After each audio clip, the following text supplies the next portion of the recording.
Hello Captains, welcome to the channel. I'm your host USS Endeavor, and I'm bringing you a patch note video that this is the first that I've ever done. I am not a community contributor, so I get these when everybody else gets them. So I just wanted to go through and read a little bit, and we'll kind of dive deep into this thing and see exactly what everything is going on for this update for November of 2023, which also brings about the Black Friday update, which is one that I'm always excited for. So we're going to go ahead and get right into it. There is a code in the upper right hand corner to get 5 shadow camos and 2 pirate camouflages. So don't forget to get that. But on to the rest really quick. If you just don't want to read too much into it, you would rather just kind of know the overall quick, too long to read feature, if you will. It is Black Friday, so there are new ships and discounts. Fleet battles are now going to be integrated in this update in its inaugural season. The Divine Regent campaign is featuring the campaign ship, the Heisen. There is a Hololive production calendar to get 4 guises. There are 3 Brawl seasons. And then the British alternate battleships are now going to be in full access, along with some more stuff as balance changes. There's a massive amount of them, along with a new bureau ship in the Zao. But we'll go and we'll start with the Black Friday ships. As you can see in the picture, there are 3 pictured here, which is the Tirpitz B, the Asashio B, the Dunkirk B, and what's not pictured but is a 4th one is the Napoli B. So I'm not quite sure why that's not featured on here, but it was in the video that they talked about. Again, the Hololive production calendar, there are 4 weeks, just kind of like we had in the last update to get the British commander. It's the same deal here, and each week, if you do simple tasks every single day for 7 days, you will get a guise for Hololive, whatever that is. I'm not going to read their names because I can't speak it. On to the actual campaign itself. It is the Divine Regent campaign, and the end result is the Tier 8 Heisen, which was, if you remember, a rental ship that you could have gotten a little while ago, which also the Anchorage was a part of, so that's always interesting. But that is the 100 milestone 5-week end of mission reward, the campaign reward ship. And all of the different Admiralty backing that you get goes from November 6th through December 11th. And as most people and most veterans will tell you, even if you don't like the ship, it is worth the 2,500 doubloons just to get all of the bells and whistles that come with the campaign. So highly recommend getting it if you can't really afford a whole lot. I hope you have been saving your pennies and dollars, because this update it's actually worth investing a little bit, because you will get some significant discounts that you normally don't get throughout the year. We also have the debut of Fleet Battles. That's right, Captains. I know that we've been asking for this for a very long time, and after 4+ years, we're finally getting it. However, it's going to be starting in a 5-player division that only takes place right now on Wednesdays, Saturdays, and Sundays during this new update only. I have a feeling that things will get updated, but for right now, that's what we can expect. Also, with fleets in the actual fleet itself, they are going to enhance it for specifically the Port of Steel is going to have an additional 4th and 5th upgrade level, while all the other enhancements will have an additional 5th level. So everything will basically have the exact same amount. The daily wins for oil will actually increase from 10 to 15. However, the oil that you obtain for crates will decrease from 20 to 10. So buying crates or receiving crates, you only get half the amount of oil that you normally would, while as the daily wins you'll get an extra 5 on top of the 10 that you already got. Training rooms are now going to be password protected. meaning that you can be specific about who can join you in the rooms that you create. However, this feature is not yet available on mobile. Moving on to the British alternate battleships that we just had that were in early access are now going to be in full access, along with the Tier 8 Duncan, which is the top of the tech tree line. And so yeah, research them. They're gonna be, you can grind them. It's technically free to do it. If you got the ships in early access, they're yours to keep. The 3 seasons of Brawl, we're going to have 3 of them. That's going to start on November 20th. The first season is going to feature Tier 6 cruisers. More to come on that. There are some mobile additions, which I'll be honest, I don't have mobile and I'm not really that interested in. But if you upgrade from the slim to the full version client, you will get an exclusive reward, which is the Tier 2 Premium Cruiser Charleston M, which has a very interesting camo. And if you log in for 7 days, not necessarily in a row, but just log in 7 days on your mobile device, you will get the German Tier 3 Premium Battleship Von der Tann. And it's not available for the main game, just for mobile, but we have been assured by Wargaming that it will eventually come out for everybody eventually. Now on to the new ship of the update, the Japanese legendary tier cruiser, the Zhao. Been waiting for this for a long time. It boasts 20 fast long lance torpedoes, a high fire rate, and a lot of damage. This legendary cruiser definitely means business, and you can access her via a Bureau project that's going to be available to pick up in store from December 1st.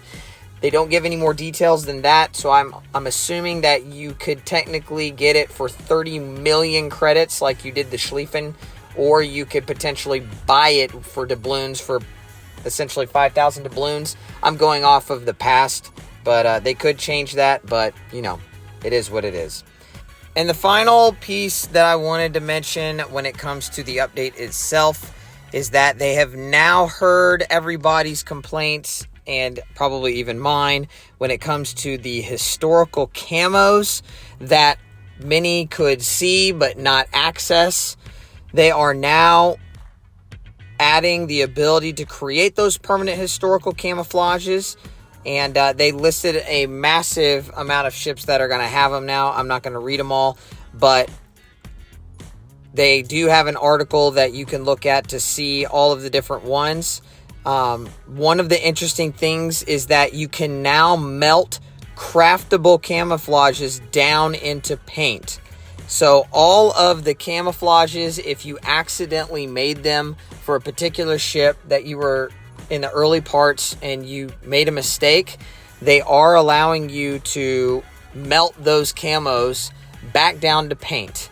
Now, how much you get back, they're not saying. But I can probably say you're not going to get all of it back. Otherwise, you could just melt it down, go to the next ship, use it, melt it, go to the next ship, use it, melt it. And then you could almost have permanent camos for any ship. And so I have a feeling there's going to be some sort of a penalty associated with it, but you will get some of it back. That is all of like the main new content that is potentially that is coming out. But now we're going to move on to what I would consider probably the most interesting part of the update, and that is the balance changes. And I got to say, there are a ton of them. So we're going to go through each ship, through the text, and what is buffed and nerfed. And there's quite a bit of it. So we're going to take a look at that right now.